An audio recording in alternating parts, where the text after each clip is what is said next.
안녕하세요. 코높이 정태원 원장입니다. 오늘은 낮거나 짧거나 뭉툭하고 작은 코 이런 것을 수술할 때 주의할 사항이 있다면 어떤 것이 있는지에 대해서 알아보도록 하겠습니다.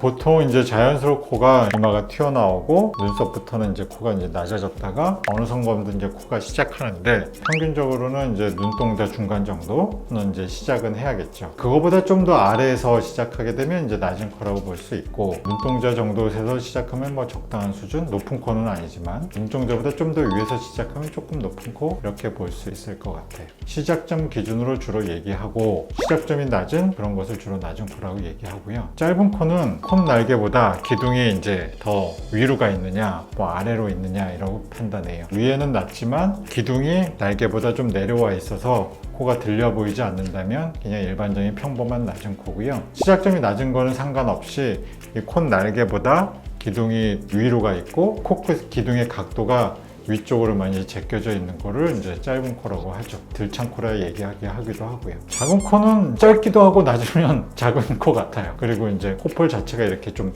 좁게 있으면 아무래도 코의 테두리가 작잖아요. 짧으면서 이제 콧볼도 이제 좁다 이러면 이제 작은 코겠죠. 그리고 미간도 낮다 엄청 작은 코 뭐 이렇게 될 것 같습니다. 환자 입장에서 아니라 의사 입장에서 이제 주의하는 거는 짧은 코가 제일 어려워요. 콧대가 낮은 거는 대부분 실리콘을 쓰기 때문에 그게 뭐 높은 것이 필요하면 높은 것을 꺼내 쓰면 되고 낮은 것을 쓰면 낮은 것을 꺼내 쓰면 되죠. 근데 이제 코끝은 연골을 써야 되다 보니까 한계치가 분명해요. 사람이 갖고 있는 연골이 뻔하잖아요. 이제 비중격 연골이 있고 귀연골이 있고 그 위에는 이제 가슴 연골이 있는데 일반적으로 첫 수술은 이제 비중격 연골과 귀연골을 흔하게 하거든요. 근데 이제 짧은 코일 때 과연 그 연골이 충분할 것이냐에 대해서 계산을 잘 해봐야 되죠. 의사들은 이제 성형을 많이 해봤으니까 비중격의 양이 어느 정도 되고 어느 정도 필요하니까 뭐 이거는 해도 되겠다 안 되겠다 이제 이렇게 판단하거든요. 그리고 아무래도 경험이 많을수록 제한된 재료로도 충분히 만들 수 있는데 수술적인 경험이 작거나 그러면 비중격도 충분히 못 되고 뗀 연골도 활용할 수 있는 테크닉이 부족하니까 충분히 못 높이게 되죠. 그러면 아무래도 추가적인 연골을 사용하려고 하는 경우가 많아요. 그나마 이제 수술하다 추가할 수 있는 연골은 기증늑연골 이런 거인데 부족해서 쓰는 거는 나쁘진 않은데 바람직하지는 않죠. 아무튼 의사 입장에서는 충분히 연골로 할 수 있는 테크닉을 잘 연마하는 거 이제 이런 게 중요하다 할 수가 있고 환자 입장에서는 내가 과연 짧은 코인가 그리고 그러면 내가 이 연골이 과연 충분할까 이런 거는 환자 본인이 판단하기는 너무 어려워요. 한 의사만 만나보고도 판단하기도 어렵고 귀연골이나 비중연골이 충분할지 아니면 뭐 추가적인 기증연골을 써야 될지 아니면 처음부터 뭐 내 자가연골을 할 수준인지 여러 의사 선생님한테 물어보고 상담을 받아보면서 알게 되는 거 이제 이런 게 필요하다고 생각합니다. 미간이 낮은 코는 아무래도 연골이 해결해 주는 경우는 극히 드물기 때문에 실리콘을 쓰는 그냥 일반적인 코 수술이 많고요. 짧은 코 중에서도 미간이 좀 높은 짧은 코가 있어요. 이런 거는 이제 무보형물 수술로 해도 효과가 좋을 수 있습니다. 근데 미간을 높여야 되는데 실리콘 없이 무보형물로 연골만 하면 아무래도 미간이 안 높아지니까 효과가 미미한 경우가 있을 수 있겠죠.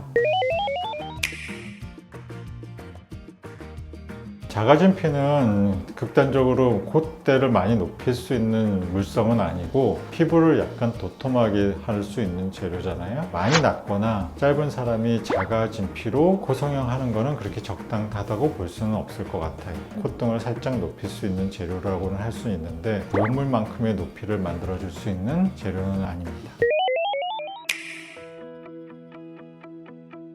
비중격 연장이라는 방법으로 해야 기둥이 짧아지지 않으면서 힘있게 코끝을 쭉 높일 수가 있어요. 근데 이제 비중격 연장 방법을 어떤 재료로 쓸 거냐 이거든요. 물론 운이 좋게 비중격 연골이라는 게 있어서 그 연골이 튼튼하면 코 기둥을 확 늘리면서 끝을 높일 수가 있는데 많이 짧은 코나 많이 낮은 코는 연골에 소모되는 양도 많단 말이에요. 그러니까 비중격이 모자랄 수가 있겠죠. 귀연골이 있지만 귀연골은 비중격을 대신해 주지는 못하거든요. 모자란 비중격 연골을 대신해 줄 수 있는 거는 이제 늑연골이에요. 심하게 짧은 코나 낮은 코를 수술한다거나 아니면 적당히 낮고 짧은데 화려하게 하기를 원하면 아무래도 기둥 부분에 튼튼하고 큰 연골이 대줘야 되니까 자가 늑연골, 정 안 되면 기증 늑연골이라도 추가해서 하는 게 맞을 수 있습니다.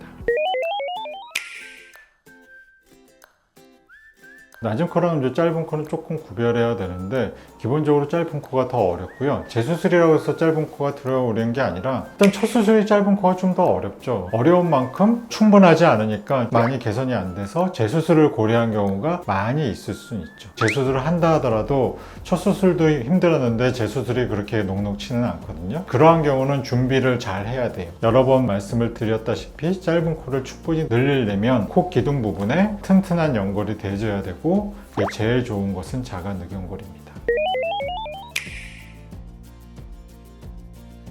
코를 충분히 높일 수 있으면 뭐 다른 성형, 다른 시술이 같이 해도 좋긴 한데 코를 충분히 높이지 못하는데 뭐 턱이 너무 과도하게 나온다든지 이마가 너무 과도하게 나오는 건 좋지는 않겠죠. 늘어날 수 있는 양 한계치를 잘 봐서 거기에 맞게 뭐 다른 수술을 할지 말지 고려해야 되는 것 같습니다.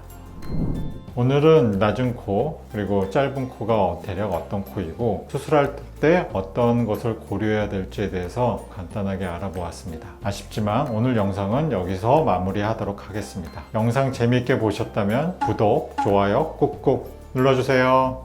안녕.